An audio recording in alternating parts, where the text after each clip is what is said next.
अस्सलामुअलैकुम to everyone and welcome to my YouTube channel. तो आज का जो लेक्चर है वो है about Mendel's second law of inheritance के बारे में। तो प्रीवियस लेक्चर में मैंने आपको बताया था अबाउट मेंडल्स फर्स्ट लॉ के बारे में और साथ में हमने पढ़ा था अबाउट मोनोहाइब्रिड क्रॉस के बारे में।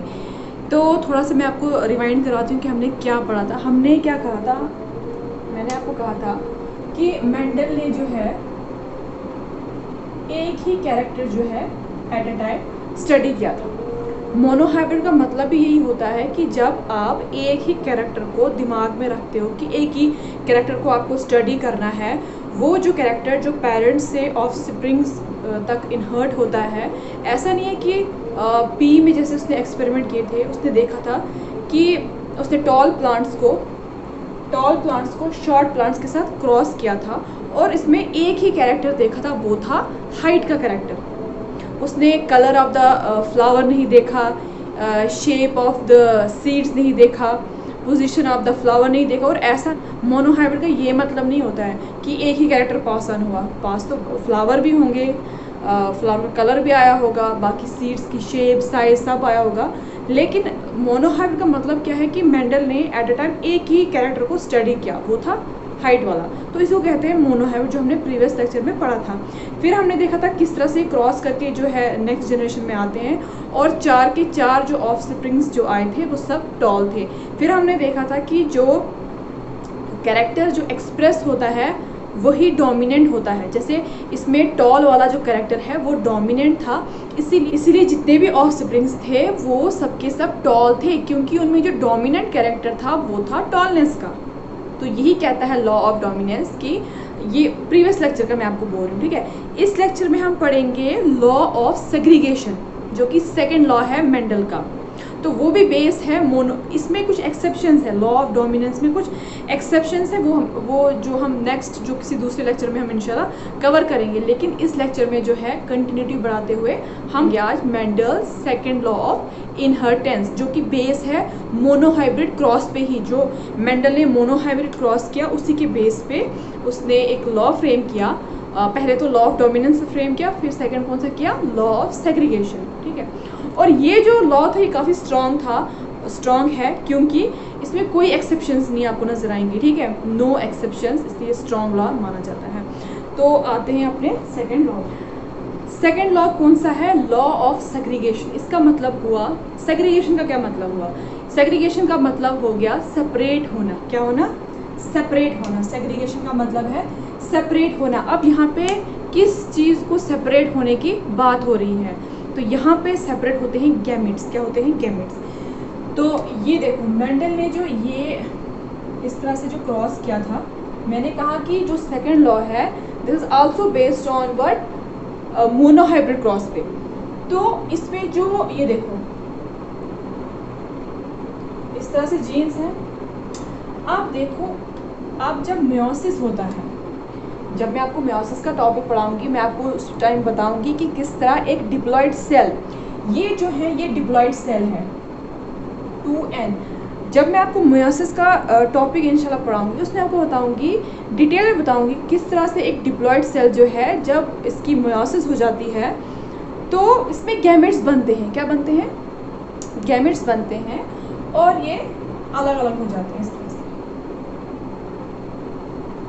इस तरह से जब गैमेट्स बनते हैं, अब इनके अंदर जो है n है, n इस तरह से क्रोमोसोम का जो नंबर है वो आधा आधा हो गया। ये हम मेयोसिस में पढ़ेंगे।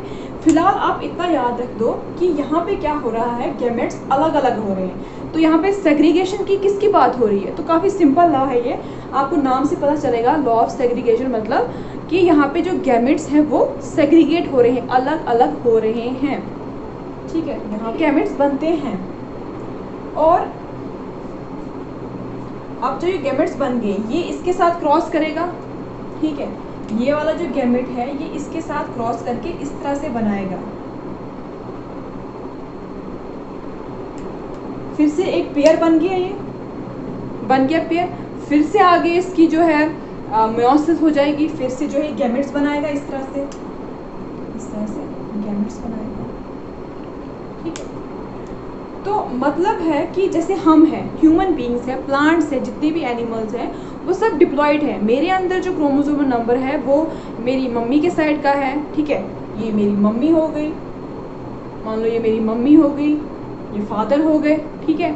तो मेरे अंदर जो सेट ऑफ क्रोमोसोम है वो बोथ साइड से है, ठीक है। क्योंकि जब आप फर्टिलाइजेशन का कंसेप्ट पढ़ते हो, आप देखते हो फर्टिलाइजेशन में क्या होता है, n+n, n जो पेरेंट्स, जो फादर वाले साइड से आ रहा है, n जो मदर वाली साइड से आ रहा है, जब वो दोनों फर्टिलाइज हो रहे हैं तो वो क्या बना रहे हैं, वो 2n बना रहे हैं, ठीक है। तो गैमेट्स आपको समझ में आया। और सेग्रीगेट क्यों होते हैं, क्योंकि इनको आगे जाके फिर फर्टिलाइजेशन करनी होती है। तो फर्टिलाइजेशन से पहले जो है इनका अलग होना काफ़ी ज़रूरी है, ठीक है, इन दोनों का अलग होना काफ़ी ज़रूरी है। अगर ये अलग नहीं होते हैं, फॉर एग्जांपल अगर इन ह्यूमन से अलग नहीं होते हैं तो देखो क्या होता है, ये आपको समझ में आया। अब ये आपको समझ में आया कि मतलब कि आपको इतना ध्यान रखना कि गैमेट्स यहाँ पे सेपरेट बिफोर फर्टिलाइजेशन, यहाँ पे फर्टिलाइजेशन पहले इनको अलग होना है, ओके, इकट्ठे नहीं रहना है। अब इन केस अगर ये सेग्रीगेट नहीं होते हैं तो क्या हो सकता है, तो मैं आपको एग्जांपल बताती हूँ। ह्यूमंस में जो ये डाउन सिंड्रोम वगैरह है या जो ट्रांसजेंडर्स हैं, और ट्रांसजेंडर्स में क्या होता है, उसमें दोनों मेल के फीचर्स भी होते हैं और फीमेल के भी फीचर्स होते हैं। तो वो इसी की वजह से होता है कि उसमें गैमेट्स जो हैं सेपरेट नहीं होते हैं। फॉर एग्जांपल अगर XX है, ये फीमेल के अंदर होता है क्रोमोसोम, ठीक है, जो सेक्स क्रोमोसोम्स होते हैं, ठीक है। 23 पेयर्स होते हैं हमारी बॉडी में क्रोमोसोम, 23 पेयर की बात कर रही हूँ। अगर हम टोटल नंबर कहेंगे वो कितने हो जाएंगे, 23 × 2 हो जाएंगे 46। नंबर ऑफ क्रोमोसोम 46 है, पेयर कितने 23 है। 23 में से 22 जो है उनका कोई काम नहीं होता है, इनहेरिटेंस वगैरह में कुछ नहीं होता है, गैमेट्स वगैरह बनाने में कुछ नहीं होता है। लेकिन जो 23rd पेयर है, जो 23rd पेयर है ये इन्वॉल्व होता है इसमें, इनहेरिटेंस वगैरह में, गैमेट्स बनाने में, ठीक है। जो कैरेक्टर्स जो बेसिकली पास ऑन होते हैं वो यहीं से होते हैं। जो डिसाइड करता है लड़का बनेगा लड़की बनेगा, वो ये जो 23rd पेयर होता है वही डिसाइड करता है। तो ह्यूमंस में क्या होता है, XX क्या होता है, XX होता है फीमेल का, जो 23rd नंबर पे XX होता है, और मेल में होता है XY होता है, ओके। अब फॉर एग्जांपल ये सेग्रीगेट नहीं हुआ, क्योंकि ह्यूमंस में भी ये लॉ अप्लाई होगा कि गैमेट्स को सेग्रीगेट होना है। तो मान लो ये ऐसे का ऐसे ही रहा, ठीक है। अब जो यहाँ से जो ये तो हो गया, ठीक है। अब मान लो यहाँ से जो ये है ये इस तरह से बनाएगा, ये क्या बन जाएगा X X X, या बन जाएगा X। अगर ये Y इसके साथ फ्यूज हो गया Y। तो मेल का क्या होता है कंपोजिशन, मेल में होता है XY, फीमेल में XX1। तो यहाँ पे देखो क्या बन रहा है, यहाँ पे XXX बन रहा है, यहाँ पे ट्रांसजेंडर्स बन रहे हैं XXY, ठीक है। इसमें दोनों मेल के फीचर्स भी होंगे, जो फीचर्स किसके आ रहे हैं, ट्रांसजेंडर्स के, ओके। तो ये होता है कि जब यहाँ पे क्योंकि देखो अगर यहाँ पे सेग्रीगेशन होती है, मान लो यहाँ पे सेग्रीगेशन इस तरह से होती है, देखो मान लो अगर सेग्रीगेशन अच्छे से हो रही है, यहाँ पे XX बन रहा है, यहाँ पे XY बन रहा है, नॉर्मली जो केस है, तो ये इस तरह से फ्यूज होगा, ये इस तरह से फ्यूज होगा, ऐसे फ्यूज होगा, ऐसे फ्यूज होगा, ये क्या बनाएगा X X X XY X X XY, ठीक है। नॉर्मल पेयर बनेंगे, ठीक है, नॉर्मल पेयर बन रहे, ये गर्ल बनेगी, ये बॉय बनेगा, गर्ल बॉय, ठीक है। ये होता है तब जब गैमेट्स सेग्रीगेट होते हैं, ठीक है। यहाँ तक क्लियर है कि सेग्रीगेशन कितना इम्पोर्टेंट है जेनेटिक्स में। एक और चीज़ इसके साथ आप देखो कि जब ये हम ह्यूमंस का क्योंकि हम मेंटलिज्म पढ़ रहे हैं, तो मेंटल ने ह्यूमंस पे काम नहीं किया था, उसने पी पे काम किया था। तो उसी का आप देख लेते हैं प्लांट्स में, तो प्लांट्स में क्या होता है। अब देखो जब ये जो है इस तरह से जो कैरेक्टर ये जो है इस तरह से अलग हो गए, इससे गैमेट्स जो है अलग हो गए। अब देखो ये बनाएगा TT, यहाँ पे ध्यान से समझना ये कंसेप्ट ध्यान से समझना। देखो ये क्या बनाएगा टी टी, फिर से ये सेग्रीगेशन हो जाएगा टी और टी। इस चीज में आप एक चीज नोटिस करना कि देखो यहाँ पे है इम्प्योरिटी। अब आप बोलोगे इम्प्योरिटी क्या कहाँ पे है, यहाँ पे कोई इम्प्योरिटी नहीं है।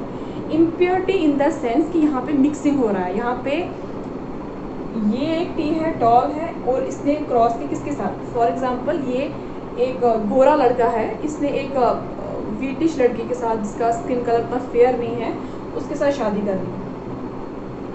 इन दैट सेंस मैं कहूँगी कि ये मिक्स हो गए, ठीक है। या फिर ये टॉल एक लड़का है, इसने शॉर्ट गर्ल से शादी की, तो अलग अलग है इसमें, कंट्रास्टिंग जो है जीन्स है इसमें, ठीक है, अलग अलग है। या फिर मैं आपको एग्जांपल बताती हूँ कि आज भी ऐसे मतलब लोग हैं, मतलब वो सोचते हैं कि हमारी कास्ट जो है काफ़ी ऊंची है वो सब, और वो चाहते हैं कि हमारी जो कास्ट है उसमें कोई बाहर का कोई मतलब नहीं आ जाए। मतलब कहने का मतलब ये है कि बाहर का कोई दूसरी कास्ट का नहीं आए और शादी करे हमारे लड़के के साथ या लड़की के साथ। तो उनका ये मकसद होता है कि जो हमारी जो कास्ट है, जो हमारी लाइन है, जो हमारी ब्रीड है वो प्योर रहनी चाहिए, उसमें किसी की तरह की मिक्सिंग नहीं होनी चाहिए, ठीक है। कुछ बड़ी बड़ी कास्ट हैं जो सोचती है कि हम मतलब बाहर ना लड़की को बाहर देंगे ना, ताकि हमारी जो ये कास्ट है बिल्कुल प्योर रहे, वो कहने का मतलब है। तो इसमें देखो इसमें मिक्सिंग हो गई, लेकिन ये जो गैमेट्स है ये प्योर है, देखो इसमें कोई मिक्सिंग नहीं है, इसमें कोई मिक्सिंग नहीं है, ये प्योर है। तो इस लॉ को कहते हैं law of purity of gametes. मतलब इसमें सिंपल है, इसमें किसी तरह का मिक्सिंग नहीं हो रहा है, ये प्योर है, ये एज इट इज है, ठीक है। तो इसलिए इनको law of purity of gametes कहा जाता है, ठीक है। तो ये आपको समझ में आया यहाँ तक। तो ये इस एक और चीज़ है जो बहुत बच्चों को कंफ्यूजन होता है एलील के बारे में, कि एलील क्या होता है।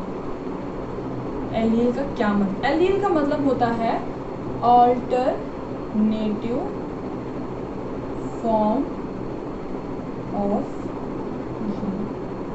मतलब अगर एक टॉल है, अगर मतलब मैं कहूँगी कि हाइट के लिए जो है कितने एलील्स हैं, 2 एलील्स हैं, एक है टॉल एक है स्मॉल, एक है टॉल एक है शॉर्ट। तो 2 alleles alternative forms of genes के कितने इसमें एलील्स बन सकते हैं, तो इसमें 2 एलील्स बन गए, टॉल और शॉर्ट। तो एलील का मतलब ये हुआ, ओके।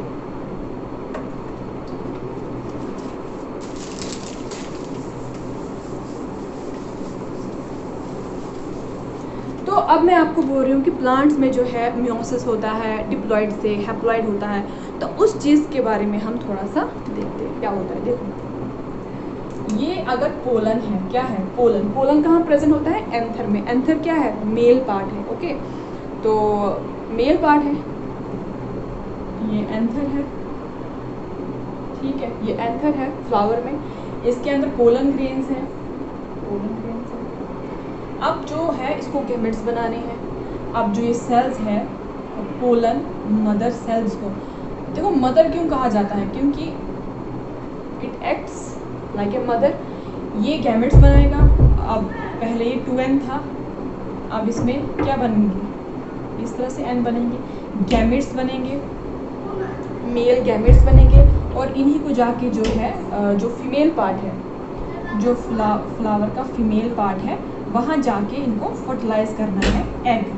अब यहाँ पे जो एग है वो भी ऑलरेडी गैमेट्स उसने भी बना दिया होंगे, ठीक है, ये भी रेडी है और ये भी रेडी है, इसलिए एग है, इसने भी अपने फीमेल गैमेट्स बना दिए होंगे। तो ये जो है n + n ये फ्यूज़ हो जाएंगे, ये क्या बनाएंगे, जाइगोट बनाएंगे, फिर आगे एम्ब्रियो बनेगा, फिर एक कंप्लीट प्लांट बनेगा, ठीक है। तो ये आपको समझ में आया कि बेसिकली क्या होता है, ये सेग्रीगेशन क्या होता है। यहाँ पे ये सेग्रीगेट हो गए, ये n इकट्ठे थे, और ये जो 2n है ये भी कहाँ से आया होगा, इस प्लांट के पास जो 2n है वो भी किसी 2 प्लांट्स का होगा, 1-2 प्लांट होंगे, उनके सेल आपस में फ्यूज़ होंगे, जस्ट लाइक दिस। इसकी तरह की ये प्लांट है, ये प्लांट, ये दोनों आपस में फ्यूज़ हो गए। अब आपको समझ में आया ये 2n का जो सेट है वो कहाँ से आता है। जैसे हम ह्यूमंस हैं, हमारे अंदर ये जो सेट है ये कहाँ से आता है, फ्रॉम आवर पेरेंट्स, ठीक है, मदर फादर। तो वैसे प्लांट्स में भी मदर फादर होता है, ठीक है। तो ये था about this lecture law of segregation, ठीक है, जिसमें हमने कहा कि जो गैमेट्स, सिंपल है इसमें कि जो गैमेट्स हैं वो अलग अलग होते हैं, इसमें एक और चीज़ है, इसमें थोड़ा कन्फ्यूजन हो जाता है कि अगर हम क्रोमोसोम के लेवल पे समझने की कोशिश करेंगे क्या, क्योंकि हम रफली बोलते हैं कि इस तरह से अलग अलग हो गए, लेकिन जब क्रोमोसोम के लेवल पे हमें मॉलिक्यूलर लेवल पे हमें समझना होगा, तो जब मैं आपको क्रोमोसोम का टॉपिक पढ़ाऊँगी, जब मैं आपको बताऊँगी कि पेयर्स वगैरह, नंबर ऑफ़ क्रोमोसोम कितने हैं, तो उस टाइम आपको समझ में आ जाएगा कि मैं क्या बोल रही हूँ। ओके, तो ये था आज का टॉपिक। एंड वन थिंग कि आपको क्या काम करना है, इस चैनल को सब्सक्राइब करना है, only if you like this lecture, this video, ठीक है, and like this video and also share it. So thank you.